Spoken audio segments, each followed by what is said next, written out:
Saludos y bienvenidos de nuevo a Pesos y Contrapesos. Mi nombre es Jeffrey Martínez. Hoy me encuentro con Eric Vázquez. Eric, ¿cómo estás? Saludos, Jeffrey, contento de estar por acá de vuelta. Bueno, aquí estamos en un especial con el licenciado Pablo José Hernández. Pablo, ¿cómo estás? Hola Jeffrey, hola Eric, estoy muy bien, gracias por tenerme. No, gracias a ti por estar acá con nosotros, Pablo. Pablo, ya antes de empezar, todo bien, ¿verdad? La familia, todo desde allá, ¿verdad? Que nos estás hablando allá desde Estados Unidos. ¿Está todo bien tranquilo por allá? Todo el mundo bien, gracias a Dios. Nadie ha tenido el virus, nadie ha estado en contacto con nadie con el virus, así que hemos sido muy dichosos en ese sentido. Claro, estamos tomando las precauciones, nos ponemos máscaras. Yo aquí no tengo una máscara puesta, pero no tengo ustedes. Seguro. Dichoso tú. Pero estamos dando el máximo para ver si podemos vencer este reto. Qué bien, qué bien. Ya que tenemos gente, ¿verdad? Por allá en los Estados Unidos, algunos líderes que, ¿verdad? Que no, a lo mejor no están a favor de eso, pero eso es un tema para otro momento. Pablo, antes de comenzar, como le comenté a Eric, te quería hacer una pregunta, porque ya veo que, mira, tuviste Hombres sin Final en el 2019, que fue una recopilación de algunos escritos que hicieron ciertas personas de Hernández Colón, ¿correcto? Que Eric también tiene un escrito ahí en el libro. Sí, gracias a Pablo que me lo publicó ahí, me lo añadió. Pues, Bueno, lo que pasa... Ajá. Perdón. No, que lo que iba a decir que ahora tienes a Compatriotas y te quería preguntar antes, ¿verdad? Que ahí se me olvida en el transcurso de la entrevista, que si vas a terminar la trilogía de Hernández Colón. La respuesta es que sí. Muy bien. Súper. Él no me lo pidió directamente, pero su esposa, Nelsa, fue la que le dijo a mi mamá que aparentemente sí, que ese fue su deseo. Para los que no están viendo, que escuchan esta pregunta, ¿verdad? Fuera de contexto, Hernández Colón pues escribió el primer tomo de sus memorias, Vientos de Cambio, que cubren del 64 al 72, el comienzo de su vida pública. Y yo pienso que es el mejor de todos. Sí. Es el más humano, el más personal. Y luego, como 10 años después, publicó Contra Viento y Marea, que era sobre sus primeros años en la gobernación y sus 8 años de oposición hasta que vuelve a Fortaleza. Su intención era acabar cada libro, ¿verdad?, con un triunfo. El primero acabó en el 72, el segundo acabó en el 84. Y el tercer tomo, que empezó a escribir pero que no pudo terminar, pues cubriría del 85 al 92. Él dejó escrito, yo diría que como 75% de los capítulos. Él hizo un bosquejo con los temas. En vez de ir en orden cronológico, iba a ser en orden temático. Porque, tú sabes, cuando estás en el gobierno y estás contando tus memorias, puede ser un laberinto si estás hablando en el 80. Las cosas no pasan rápido ni en orden cronológico. Así que pues podía formarse una especie de revolú y lo dividió por temas, lo cual pues facilitó el trabajo para mí, que lo tengo que terminar, porque lo que dejó sin escribir eran los temas de urbanismo y cultura, y esto es según el bosquejo que él mismo elaboró, ¿verdad? Perfecto. Urbanismo y cultura, con las subcategorías que se incluía de las cosas que él hizo en el Viejo San Juan, para renovación urbana, Ponce en Marcha, todas las cosas que hizo en España, la ley del idioma español.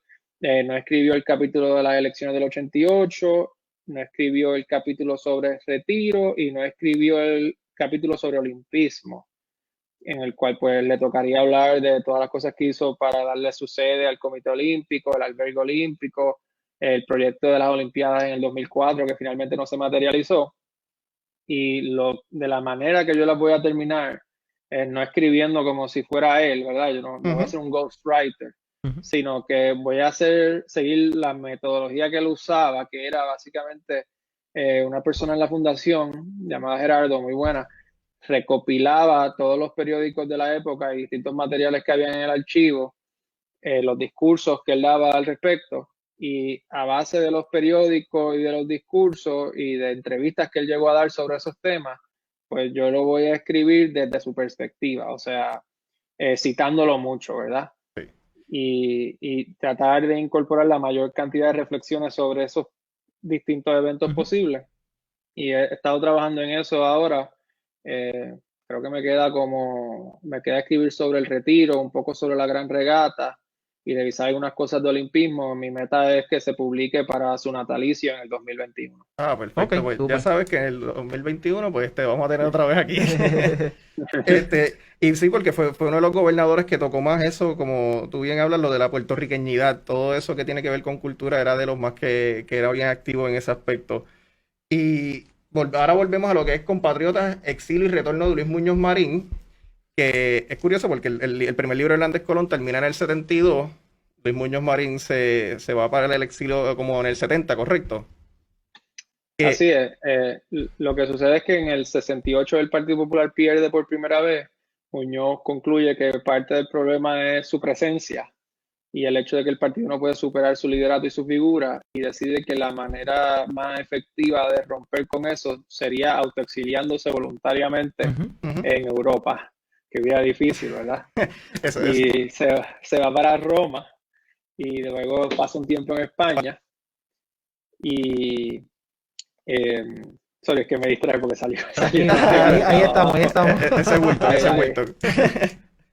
Eh, y en efecto, pues vuelve en el 72 en lo que Claro. era un evento bastante legendario y mitológico entre familias populares, pero que no se había contado, ¿verdad? Que era su recibimiento en Plaza de las Américas, al cual asistieron, según la prensa, 150,000 personas. Y uno lo puede ver por YouTube, yo Y creo también, ¿verdad? bueno, eso es otra historia.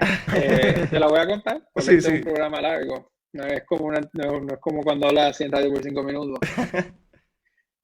No había video de ese evento en YouTube ni en ningún sitio. Y yo traté de averiguar en las fundaciones y tampoco lo tenían.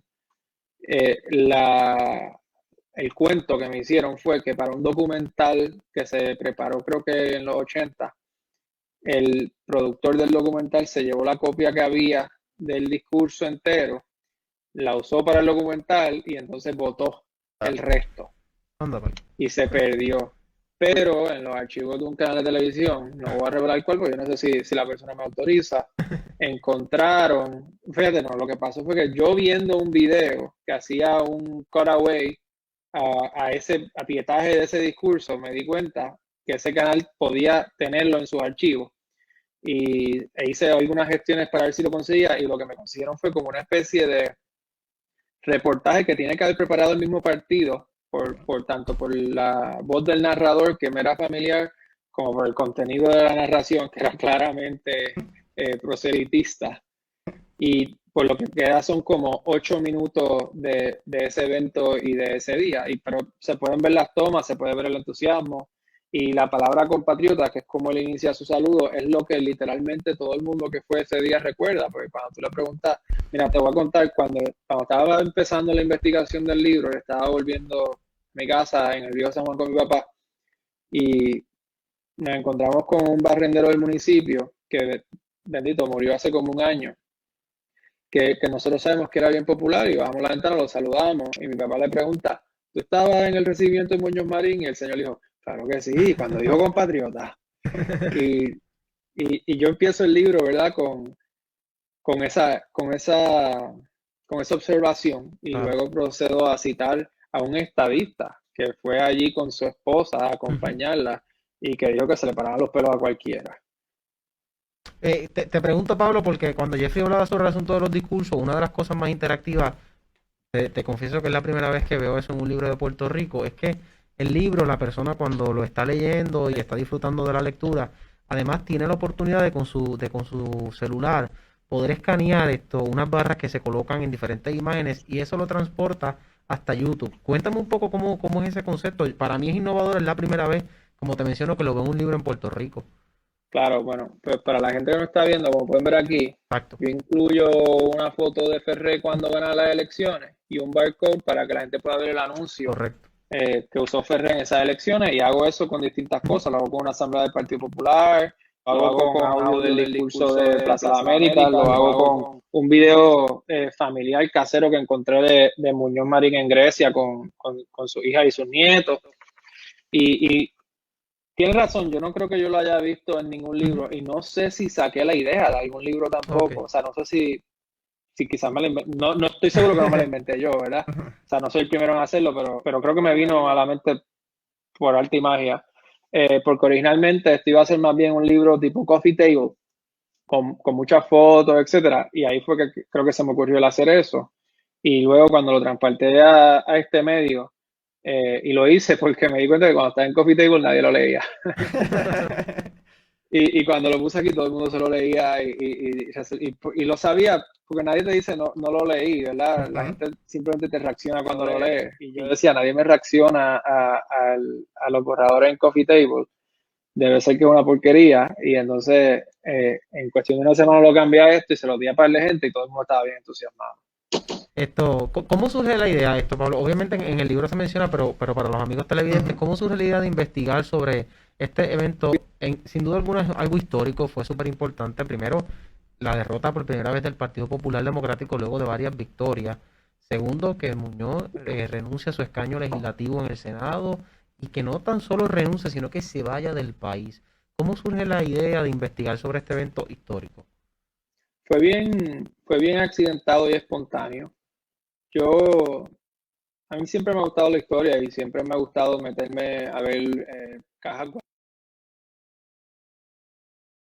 mi abuelo, de mi familia, porque uno no sabe lo que encuentra. Y después del huracán María, pues yo creo que como para noviembre o diciembre, encontré el único closet de mi casa que yo no había buscado en esos días. Y encontré unos negativos que decían recibimiento del EMM, no tenían ni el nombre del fotógrafo, estaban junto con otros negativos de fotos que había tomado hasta mi papá y que evidentemente era como una cajita que él había guardado desde los 70 y los puse así a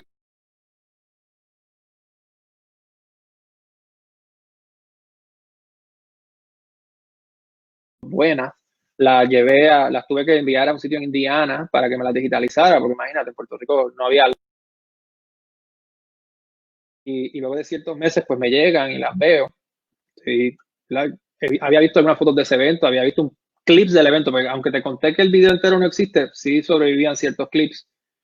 Y las puse en un álbumcito de esos que uno hace en la laptop y los manda a imprimir. Y entonces cogí el libro de las memorias de Hernández Colón, escribí lo que él escribió de ese día, copy-paste del discurso y lo imprimí para mí, para Hernández Colón, que yo creo que no lo hemos dicho porque creo que hoy casi todo el mundo lo sabe, pero por si acaso, que era mi abuelo. Eh, y entonces para la persona que me dio la idea, que fue el senador Nadal Power, que fue el que cuando vio los negativos me dijo, ay, tú debes hacer un álbumcito de esto. Bajé a la casa de mi abuelo en el viejo San Juan, pues vivimos en un edificio de 2 pisos, en el segundo pues viven mis papás y yo, y en el primero vivía mi abuelo a tiempo parcial cuando no estaba en Ponce. Él estaba sentado en la terraza y yo le enseñé el librito y él lo empezó a mirar. Y es una lástima que no lo tengo aquí porque me había llevado el de él, de hecho, de recuerdo. Lo empezó a mirar y me dice, oye, esto está muy bueno, de esto se puede hacer un libro. Como diciéndome, por eso es que empieza como un coffee table, ¿verdad? Que del mismo álbum se puede agrandar y vender. Y yo le digo, se puede, pero, o sea, yo sabía lo que le estaba insinuando, ¿verdad? Que era como, vete fácil ni sencilla. Y él me dijo, señalando una parte del discurso de Muñoz, que de hecho es la cita que incluye al principio del libro, y si se puede, se debe. Y yo, ok. Me entusiasmo un poco con la idea. Mi papá lleva como 8 años trabajando en un libro de la historia de los cines de Puerto Rico y eso lo llevaba mucho. Yo le digo de broma que ese libro llegará, le pregunto de broma si ese libro llegará antes o después que la estadidad, porque lo llevan prometiendo muchos años. Y fui con él a ver a la Universidad de Puerto Rico y me puse a ver los periódicos de aquella fecha. Y ahí me percaté contra esto no era solo un meeting, esto no es como un cierre de campaña, no fue un cierre de campaña, de hecho fue un mes antes de las elecciones. Dije, aquí hay mucha intriga, aquí hay mucho suspenso, porque en efecto Muñoz llevaba ya 2 años y un mes y como 10 días fuera de Puerto Rico y había mucha curiosidad por lo que va a decir y por el rol que iba a asumir. Y ahí fue que desarrollé en mi mente, aquí hay un buen arco narrativo. Se empieza con una derrota, un momento triste, ¿verdad? El líder caído, el conflicto, cómo logra ayudar a su partido para que reconquiste el poder en el 72. Tienes que poner esto en contexto, ¿verdad? Cuando el Partido Popular pierde en la historia del siglo XX de Puerto Rico, ningún partido había perdido las elecciones y vuelto a ganarlas. Y digo, ok, pues aquí hay, como está diciendo, aquí hay un arco narrativo. Está la derrota, está el conflicto, ¿qué hago? ¿Me quedo? ¿Me voy? ¿Vuelvo? ¿Qué digo? Y está el clímax, que es ese retorno apoteósico, y el desenlace, que es la victoria del Partido Popular. Una preocupación, no tanto una preocupación, una crítica más bien, que yo siempre he tenido de los libros de historia de Puerto Rico, es que son, y no lo digo como algo malo, ¿verdad? Su valor tiene de que sean de esa forma, pero no es algo que a mí me guste. Son muy, la palabra que usó alguien que me estaba elogiando el libro, son como un ladrillo. No invierten en la narración, se enfocan en exponer documentos, cronología de hechos, análisis bien densos, y yo dije, no, lo que yo quiero hacer con este libro es simplemente contar lo que pasó, y yo espero que con contar lo que pasó de una manera interesante se transmita lo valioso de lo que estaba pasando. Y creo que logro eso. He recibido buenos elogios por la manera en que se narra y la parte densa, así, de lo valioso, ¿verdad? Que aparece en el contenido tanto de sus discursos, de sus cartas privadas que se incluyen, etcétera, pues se transmite dentro de esa escena.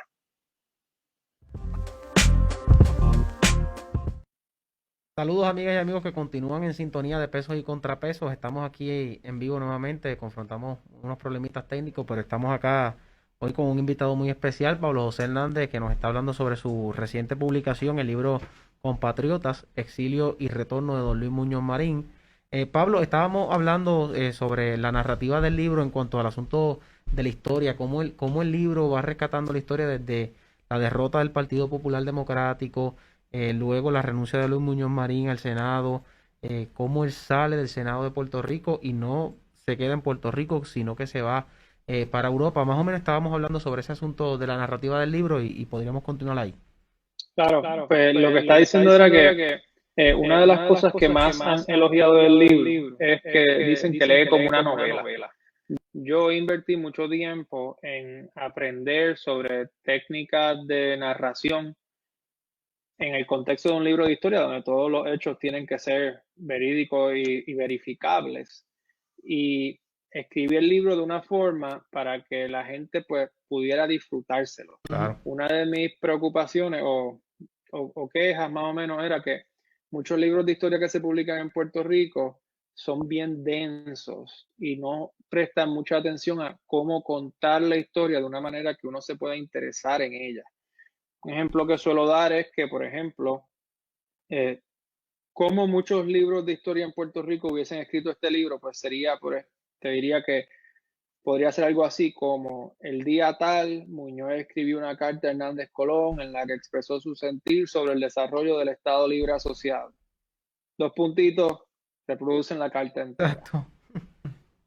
Y a mí eso no me gustaba. Y eso, yo leo mucha biografía, muchos libros de historia en Estados Unidos y me percaté que ellos no hacían eso. Ellos pues escogían lo más importante y lo contaban de una manera un poco más dramática, pero siempre fiel a los documentos, o sea, nada puede ser inventado. Y, y pues me dediqué a hacer eso. Y pues creo que el resultado es que muchas personas han leído el libro y han destacado primero que lee como una novela, segundo que Seguro. una lectura bien amena, y creo que también es, en parte a eso es atribuible el éxito. Yo señalé la semana pasada cuando ya se me estaban agotando las copias que tenía y se me están volviendo a agotar, me llegaron y se me están volviendo a agotar, que es un libro que ya ha vendido, ni siquiera impreso, vendido casi 1,000 copias. Y eso usualmente es lo que se tira de un libro de esta naturaleza en Puerto Rico para toda su vida. Ujú. Y no he dicho dónde lo pueden adquirir, de hecho, déjame aprovechar. Ahí te lo vamos a poner también al final para que la gente lo pueda ver también. Lo pueden adquirir en libro787.com, en Librería Laberinto en el Viejo San Juan, El Candil en Ponce, Casa Norberto en Plaza, Fundación Rafael Hernández Colón, y si quieren una copia dedicada en compatriotasmunos.com. Ok, súper. Pero volvemos con la entrevista, ya que metí esa promoción. No, está bien. Y al final lo volvemos a No, repetir no. porque es importantísimo, sin duda, sin duda. Pablo, te quería preguntar, muchas personas cuando yo puse la promoción que íbamos a hablar sobre este libro, personas a lo mejor que no son también del Partido Popular, me escribían como que, eso fue cuando Muñoz se fue por Europa para darse las vacaciones, pagó con fondos públicos y todo esto. Y te pregunto, ¿esa es la percepción que mucha gente, a lo mejor no del partido, te ha comunicado a ti? Como que esa es la historia de Muñoz cuando se fue para allá. Una... Ujú. No me he topado con eso, fíjate. Sí leyendo, ¿verdad? En la investigación, en los últimos días de campaña, cuando ya, esto es lo que sucede, cuando él vuelve, el PNP parece que adopta una estrategia a propósito de ser bien respetuoso con él para que haya una de dos cosas. Número uno, quizás que él no lo ataque, porque quieren que él sea como este elder statesman que venga a hablar positivo para el país y quizás quieren lograr con eso que él no lo ataque o fijar unas expectativas de que él venía como elder statesman y luego decir, se puso a politiquear, Ujú. qué desilusión, que fue lo que hicieron. Y en la medida que él siguió atacando, y eso yo lo narro en el libro, el PNP se va tornando más y más y más hostil. Y una de las cosas que uno empieza a ver al final es eso, como creo que alguien levanta ese asunto de si él se fue para allá con fondos públicos. Eh, la, la, ¿Cómo te digo? Yo no tengo claro, ¿verdad?, la situación financiera de Muñoz en ese Ujú. momento. Obviamente no se fue para allá con fondos públicos. Lo que sí se llevó, no se puede decir se llevó, lo que sí tenía como derecho en Las ese momento escoltas. era, pues tenía una pensión de exgobernador, Ujú, Ujú. tenía derecho a escolta ujú. y en ese momento el derecho a escolta pues se traducía en que había siempre un policía con él en Europa y también tenía derecho a oficina, que eso pues también le daba derecho a una secretaria que sí también fue con él a Europa. No Correcto. sé si esa fue pagada por fondos públicos. Sé que en Puerto Rico, ¿verdad? Su salario y eso. Ahora, en el diario o la autobiografía que publica el miembro de la escolta que fue con él, da la impresión de que siempre estaban en aprietos económicos y de que muchas veces los amigos de Muñoz, y esto es famosísimo, esto se ha dicho por años, ¿verdad? Muñoz era una persona básicamente, o sea, la razón por la que se inventan la pensión del exgobernador es porque si no Muñoz Marín se hubiese muerto de hambre, porque él Claro. era una persona que siempre vivía con medios muy modestos y tú puedes ver su casa en Trujillo Ujú. Alto, El que rancho. todavía la conservan. Esa no es la casa de una persona que se robaba fondos Eso públicos y es así. vivía del país. Eso es así. Pablo, y Es una también, casa perdón. humilde, pequeña, Ujú. o sea, la pueden ir a ver. Una persona ¿sabes? Una persona que fuese a ser así, no viviría en una casa así Eso es así. pequeña y humilde. Oye, y una casa de la que, interesantemente, que es parte de lo que se narra acá y de lo que encontraste en la investigación, una casa de la que cuando él se va para el exilio deja, doña Inés particularmente, detalles de lo que había que hacer en la casa, cómo cuidar las cosas de Muñoz, sus cosas personales, no permitir la entrada de la gente. Algo, algo bien interesante, porque era como que nos vamos, pero me cuidan esto aquí. Sí, déjame ver si lo encuentro aquí. Eran unos detalles, o sea, era hasta con qué cepillo tenían que peinar a los perros. Eso apareció en uno de los memos que conservaba la fundación y esos son detallitos, ¿verdad? Que cuando está hablando de los libros de historia densos y pesados que a veces uno se encuentra, esos son detalles que pues realmente ¿qué te dicen, ¿verdad? Sobre el significado de Muñoz en Puerto Rico? Probablemente muy poco, Ujú. pero te sirven para ir conectando los puntos de las cosas importantes que van pasando porque esas cosas pues llaman la atención e interesan y entretienen, ¿verdad? Y eso es lo que yo trato de hacer en el libro, mezclar lo serio, que es principalmente en forma de cartas y Claro, discursos, con lo entretenido, que son esas cositas como peíname los perros con tal cepillo, exacto. cuántas piezas mira, aquí lo tengo, la pareja empacó 13 piezas de equipaje, incluyendo una maleta pequeña para medicina, una cajita con peluca y varios maletines con papeles y el dictáfono de Muñoz. Él escogió vino y se los mandó a Ferré justo antes de irse. Y ese tipo de cosas. A mí me parece particularmente interesante esto, Pablo, que una de las cosas por las que don Luis Muñoz Marín se va del país es porque había una percepción de que se quería se le quería dar paso a una nueva generación de jóvenes y que un Ujú. poco su presencia en el país pues permitiera que ese nuevo liderato, entre ellos tu abuelo, don Rafael Hernández Colón, tuviera la oportunidad de desarrollarse dentro del Partido Popular. Sin embargo, me parece bien interesante que aunque se fue del país, desde allá continuó, quizás un poco interfiriendo con los asuntos del partido. No es para menos, no se podía desligar, o sea, fue el partido que fundó. Pero incluso enviándole memos a Rafael Hernández Colón de cosas que podía hacer, unos consejos no solicitados, me parece que es la palabra que utiliza en el libro y que utilizó Muñoz. Sí, eso es muy interesante.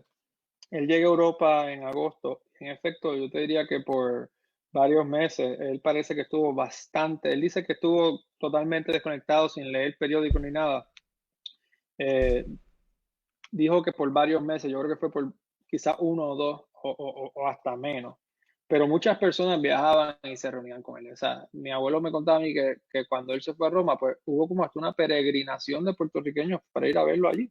Y en efecto, como tú señalas, él empieza, estoy buscando aquí la fecha porque se me escapa, creo que es en marzo. O sea que él espera bastante. En marzo, de agosto a marzo, en marzo es que él empieza a enviar memos Ok. a Hernández Ujú. Colón.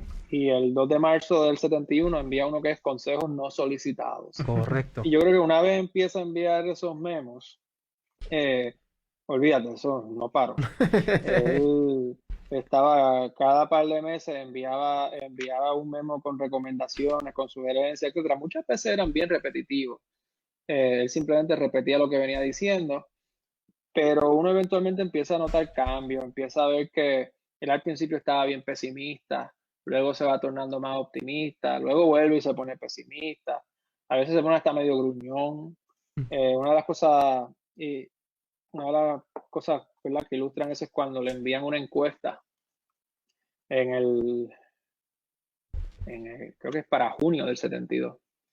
Le escribe a Samuel Vadillo, que había sido su publicista y que era un amigo suyo, de que había oído que se había hecho una encuesta que no salía el Partido Popular bien parado, que si le podía mandar más información. Luego parece que lo llama por teléfono y dice, no he recibido respuesta a mi carta, o sea que se notaba que estaba ansioso. Desesperado. Y le contesta la carta a Vadillo y le incluye copia de una encuesta privada de Hernández Colón, cosa que si eso le pasa a una campaña hoy en día te votan, tú sabes. Y le explica, mira, el partido está mal, estamos perdiendo, creo que la ventaja se ha reducido, o no sé si en ese momento estábamos perdiendo. Eh, lo puedo buscar, está en el libro. Evidentemente, yo escribí el libro, pero eso es No, una de no, las cosas seguro, más seguro. interesantes que he aprendido, que es que uno escribe las cosas, pero luego no se Claro. acuerda de cada detalle. Así dice mi profesora Eh, de corporaciones. Que escribe el... de todos modos, le comparte la encuesta y le dice que una de las recomendaciones es que Muñoz, cuando vuelva, se dedique a hablarle a los populares, para que los populares vayan a votar. Y Muñoz está bien molesto y le escribe, tú ves en los archivos de la fundación la encuesta escrita por Muñoz, absurdo. Y le escribe para atrás a Vadillo y le dice, para eso no hay que viajar 5.000 millas. Exacto. Eh, Nada, una cosa fuerte. Y también pues hay materiales escritos por él que no eran cartas, sino que eran como, él dictaba y le transcribían a maquinilla. Y había en unas notas sobre el PPD en la que él mismo está como en una especie de monólogo sobre cómo podría ser su retorno. Y dice que una de las posibilidades es hacer un evento oficial en el que sea recibido, pues, organizado por el Senado y la Cámara. El Senado era controlado por el PPD, Claro. la Cámara por el PNP. Y Ujú. él pone entre paréntesis, el presidente de la Cámara, paréntesis, este probablemente no aceptaría por bruto. Era Ángel Viera, ¿verdad? Bendito sí. Cara, Eric. No quería llamar la atención a esto, sino más bien al hecho de que él, pues, en privado a veces cometía esas indiscreciones. Claro. Aunque uno de los hallazgos más interesantes que hice fue que descubrí es que él era la misma persona en privado que en público. Y luego me enteré, o a la misma vez que lo investigaba, me enteré que su chofer decía que su chofer, que había sido Eri- chofer de otros legisladores en su Ese tiempo, era Alonso, dice que Heriberto.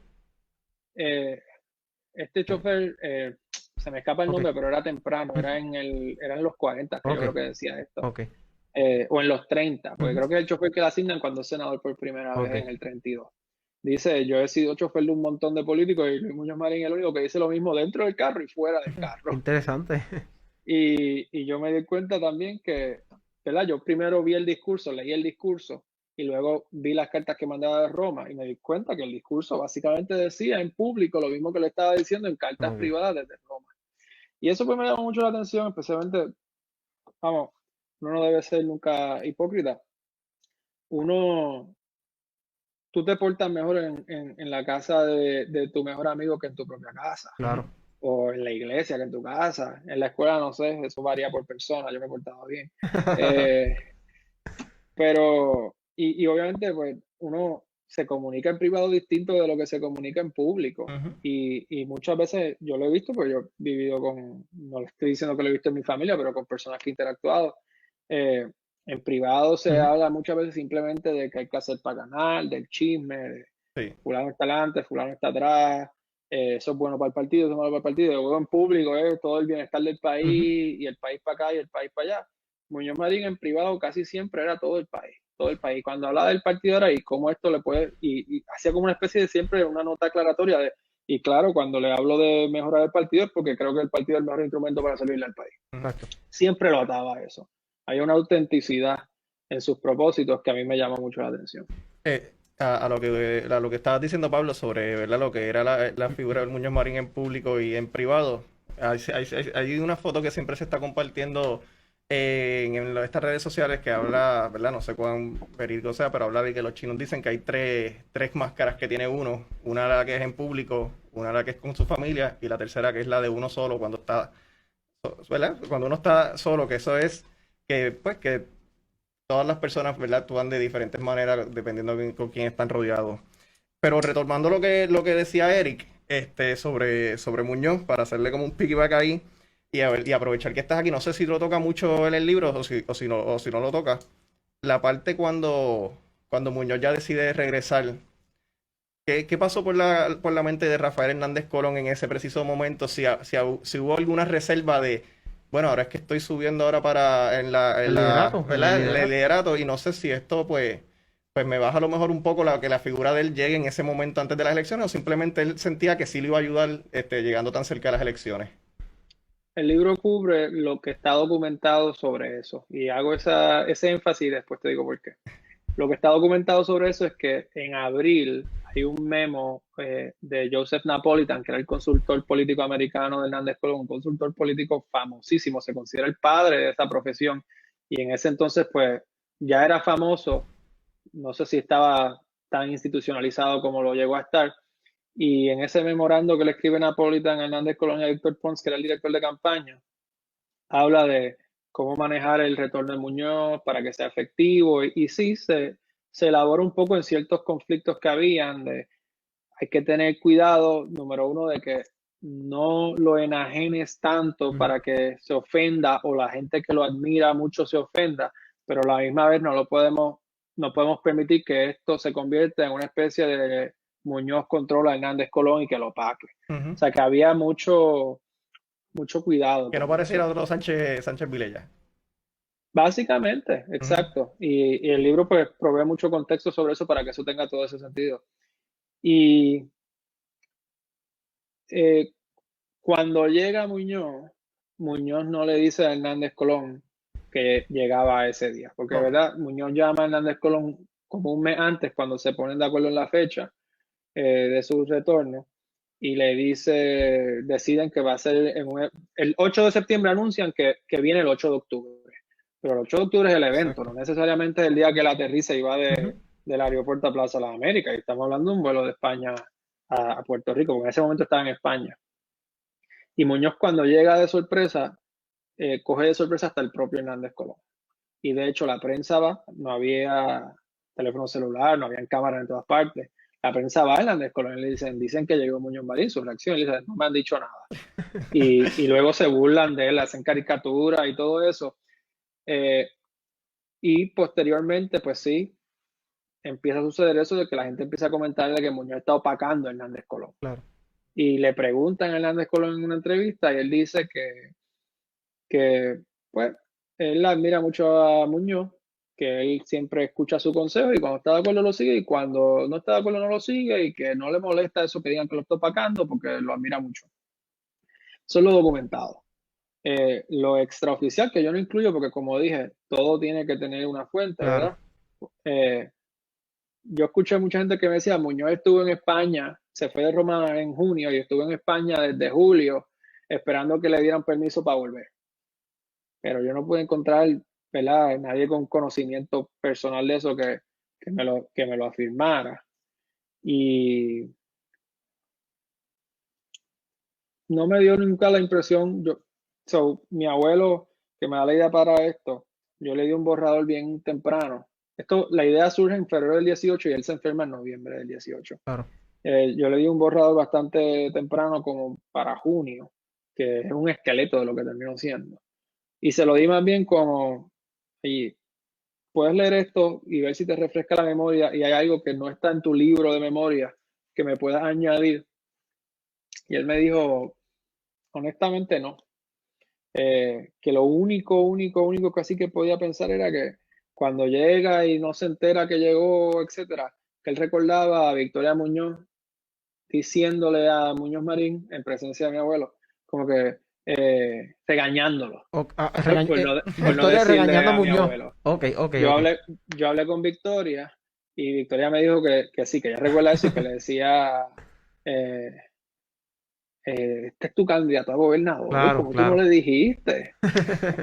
Pero no se acordaba de más nada. Honestamente, si hubiese tenido la dicha de tenerlo por más tiempo, sin Claro. duda yo le hubiese tenido muchas más Ujú, preguntas que hacer, seguro. pero que desafortunadamente no Sí. pude. Pero, para los amigos que nos están sintonizando, lo positivo de todo, Pablo, es que nos vas a estar, ya anunciaste aquí en exclusiva en pesos y contrapesos, que a partir del 2021 por lo menos debemos tener ya las últimas memorias de Rafael Hernández Colón, que nos había dejado en un 75% escrita, y el otro 25% que tú nos vas a ayudar a completar, ¿verdad? Eso es así, y al decir públicamente que era para el 2021, creo que me amarré. Te voy hasta ahora te vamos a orar. Mira, Pablo, quisiera que hablemos un poco sobre, en el 1972, obviamente, se menciona en el libro que era razonable pensar que si el Partido Popular Democrático no ganaba esa elección, estábamos destinados como partido a desaparecer.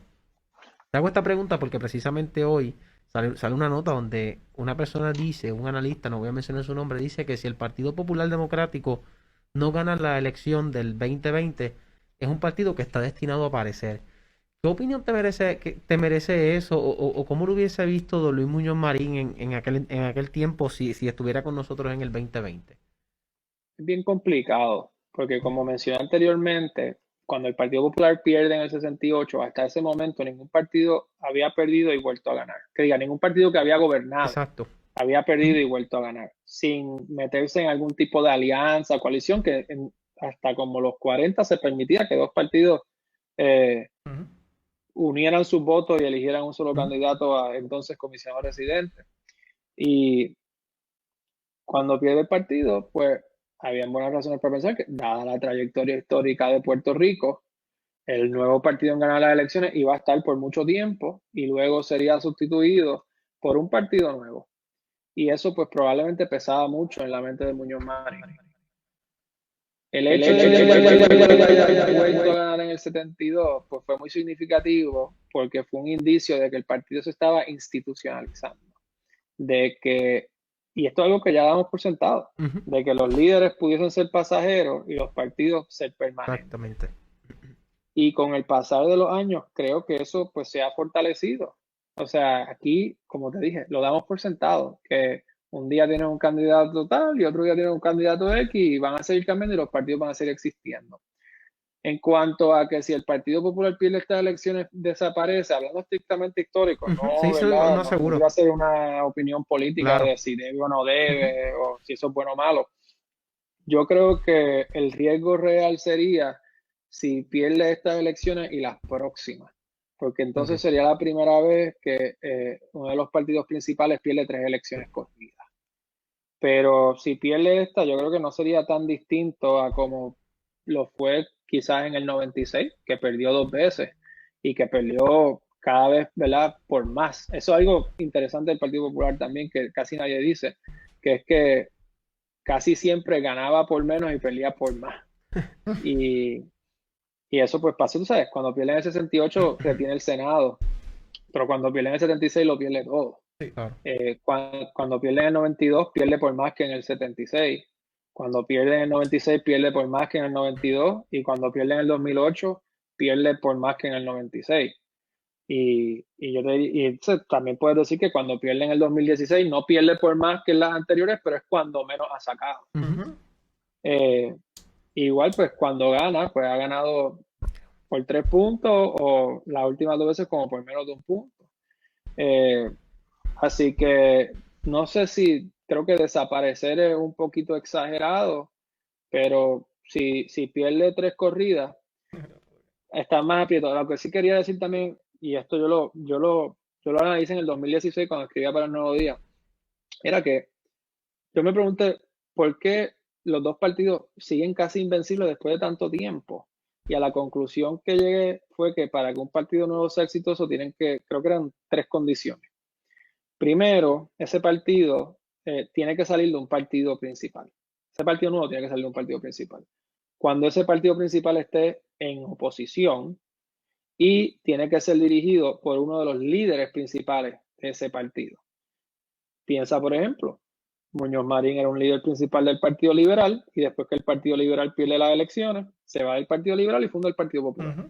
Ferrer era un líder del Partido Estadista Republicano. Cuando el Partido Estadista Republicano estaba en minoría, Ferrer se fue del Partido Estadista Republicano, fundó el PNP y ganó. Pero que eso ya no pasaba porque ahora habían primarias. Antes tú tenías un choque entre dos líderes dentro de un mismo partido y no tenían más remedio que irse, que uno de los dos tenía que irse y fundar un nuevo partido. Ahora, por ejemplo, como Fortuño en el 2008. Fortuño en el 1968 tal vez se hubiese podido ir del PNP, fundar un partido nuevo y ganar. Pero como habían primarias, retó a Rosselló, que era el líder incumbente, estaban en minoría, pero se quedó con el partido y después ganó las elecciones. Y esa era pues mi teoría de por qué no surgen partidos nuevos en Puerto Rico, y es que pues no se han dado las condiciones y que probablemente las condiciones no se den porque ahora existen las primarias y manera de esas personas quedarse con su partido. Exactamente. Dale. Tenía una por acá, Pablo, y es que nosotros, obviamente, peso y contrapeso está formado por estudiantes totalmente de derecho, y precisamente una de las personas que tuvo contacto con don Luis Muñoz Marín en Europa fue el profesor de derecho Carlos Ramos, y tuviste la oportunidad de entrevistarlo. Y a mí me pareció curioso porque si yo hubiese sabido que Ramos tenía comunicación con Muñoz, pues en la clase le hubiese llevado el tema a la mesa. A ver qué nos contaba, pero cuéntanos un poco de esa entrevista que tuviste con Ramos para trabajar con el libro. Bueno, el profesor Ramos es mi vecino. Sí, Vive en seguro. la número 7, yo vivo en la número 1. Su hijo Carlos, que yo le llamo Carly, era de mis mejores amigos creciendo, así que Carlos es básicamente familia mía. Eso me suena hasta raro, no me salió ni profesor, que es lo que debería decir en este contexto más formal. Y cuando él se enteró del proyecto, pues él me mencionó que cuando él era estudiante, él hizo un viaje estudiantil a Europa y que Muñoz pues solía reunirse con personas, como te dije, hubo una peregrinación básicamente de puertorriqueños allá y él los atendía, como él vivía en un apartamento chiquitísimo, yo lo describo en el libro, él los atendía en la Plaza Navona, en Ujú. Roma. Y pues Carlos participó de una de esas reuniones que Muñoz tuvo con estudiantes allí y yo no tanto lo entrevisté, sino que yo le pedí que me escribiera como sus memorias de ese día y Ok, de esa conversación porque prefería tenerlo en escrito. ok. Y yo me imagino que no le molesta que yo haga eso accesible, pero yo lo cito en la introducción y el profesor pues relata que él le sorprendió muchísimo la preocupación que Muñoz demostraba sobre el problema de la planificación urbana y de cómo Puerto Rico se había convertido en un desparramiento Ujú. de, yo no sé si eso ni siquiera es una palabra, pero se usa mucho. Y digo que no sé si es una palabra porque cuando la escribí creo que no la encontré en el diccionario, pero ustedes la habrán oído. Sí, seguro. Y de cómo le impactó que como esa persona entonces tenía como 73, 74 años, todavía seguía pensando en Ujú. los problemas del país y cómo podía resolverlos. Y lo cuenta como una persona que en ese momento pues no era simpática con la figura de Muñoz. Y, y pues sí, se incluye eso aquí. Sí, el profesor de Jeffrey y de Erin. Esto. Pablo, le quería. Ujú. Le- No, no, dale, dale. No, que le quería preguntar, sé que a lo mejor no es materia del libro, pero es que cuando mencionas también, ¿verdad? Que el Partido Popular, cuando está hablando Eric, si podría desaparecer como se rumoraba en aquellos tiempos, 72. sí, que entonces en el 68 pierden, pero como ustedes bien dijeron, pues lo que pasó fue también que retuvieron el Senado Y una de las historias, o sea, de mi historia preferida de Luis Muñoz Marín y Rafael Hernández Colón es cuando se da esa votación para que entonces Rafael Hernández Colón sea el presidente de la Cámara. Si pudieras hablar un poco De de eso. Senado. Lo incluyo. Sí, Y sí. incluyo hasta una foto del periódico de aquel incidente que les voy a enseñar aquí ahora, a buscarla. Pero en lo que la busco, lo que sucedió fue que como parte de esta, obviamente el En la libro me está fallando 48. ahora, no lo encuentro. En la 48. Aquí Eric la está, tiene aquí marcada, está. Ahí está, ahí mira, está, ya. ahí está. Te lo conoces mejor que Ahí está, yo. ahí está, ahí está. Eh, Cuando el partido se queda con el Senado y la impresión que existiera que Muñoz iba a ser el presidente del Senado. Ujú. Y Muñoz sorpresivamente anuncia, luego de una pequeña vacación después de las elecciones, que no va a aceptar la presidencia del Senado.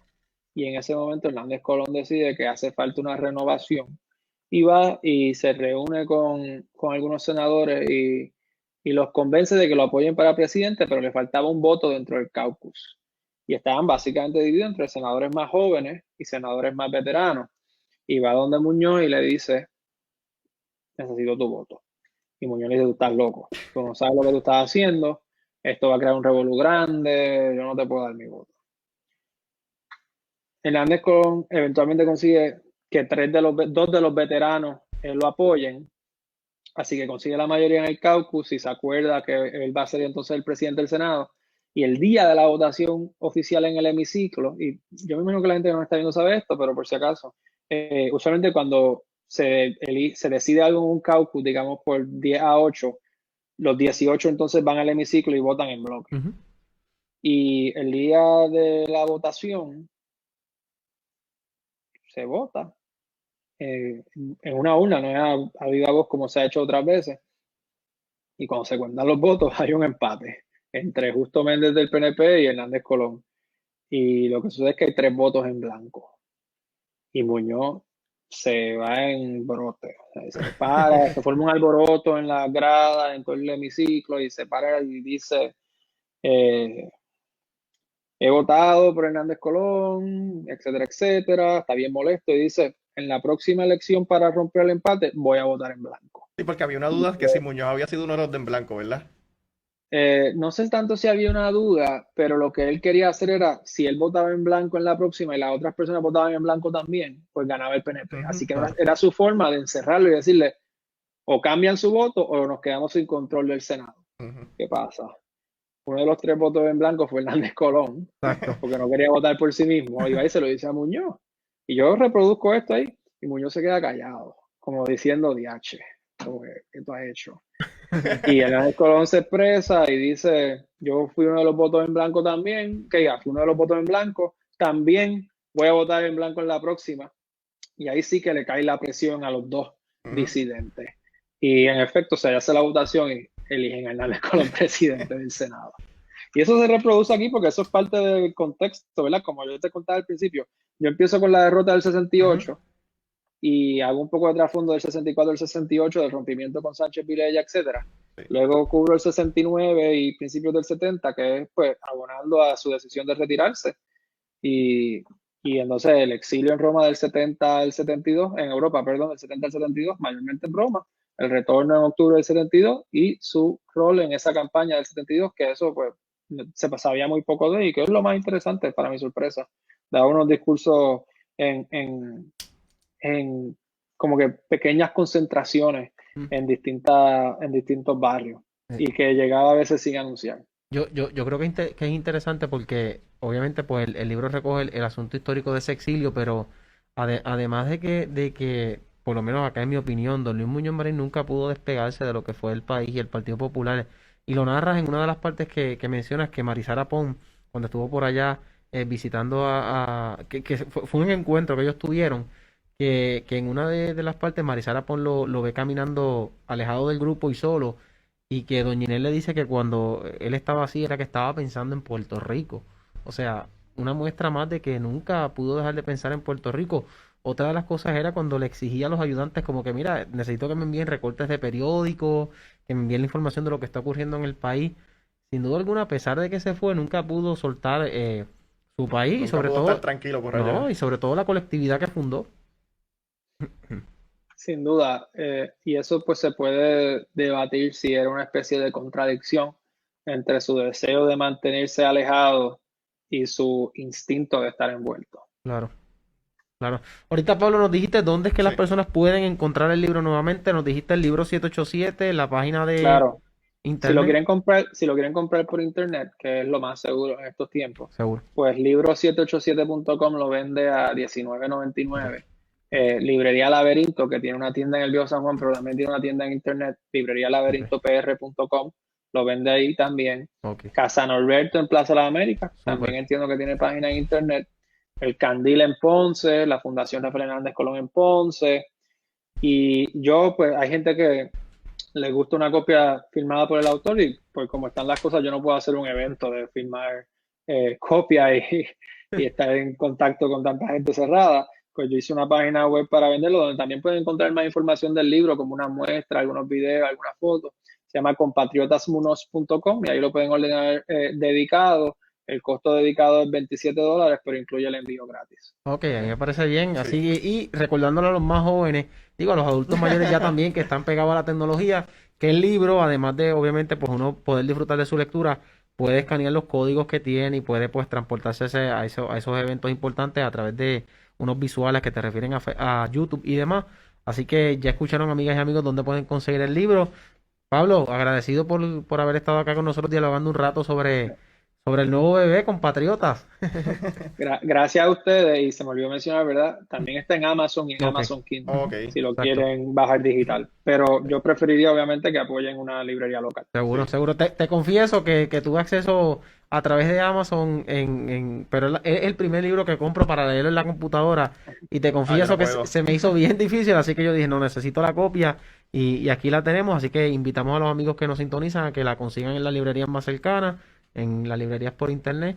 Compatriotas, Exilio y Retorno de Don Luis Muñoz Marín. Es importante estar ahí al día de la historia, ¿verdad, Sí. Jeffrey? Sí. Pablo, muchas gracias otra vez. Para todos los que nos están escuchando, esto está por Facebook Live, como quiera va a estar otra vez en la página Facebook, va a estar en Spotify, Apple Podcast, y también vamos a tenerle este par de videitos también en Instagram Seguro. para todos los que quieran volver a ver la entrevista. Y Gracias. Pablo, lo esperamos 2021. No Ya. se crea, yo también quiero que salga porque no es mi proyecto, ¿verdad? Así Claro. que siento que es como es más un deber. Este fue compromiso. más una pasión y un gusto, el otro es más como un deber y una Claro. responsabilidad. Claro, sin duda alguna. Y yo sé que don Rafael Hernández Colón va a estar bien orgulloso de eso. Sí. Sin duda alguna. Gracias. Bien. Bueno. Muchísimas gracias, ¿sabes, Pablo? Y gracias a los amigos que sintonizaron Peso y Contrapeso. Será hasta la próxima. Bien, gracias.